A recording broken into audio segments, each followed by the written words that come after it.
உண்மையை சொல்லி நன்மையை செய்தால் உலகம் உன்னிடம் மயங்கும். நிலை உயரும் போது பணிவு கொண்டால் உயிர்கள் உன்னை வணங்கும்.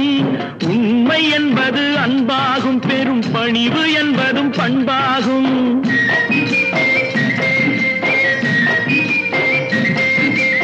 உண்மை என்பது அன்பாகும், பெரும் பணிவு என்பது பண்பாகும். இந்த 4 கட்டளை அறிந்த மனதில் எல்லா நன்மையும் உண்டாகும், எல்லா நன்மையும் உண்டாகும். 6 மனமே 6 அந்த ஆண்டவன் கட்டளை 6. 6 மனமே 6 அந்த ஆண்டவன் கட்டளை 6.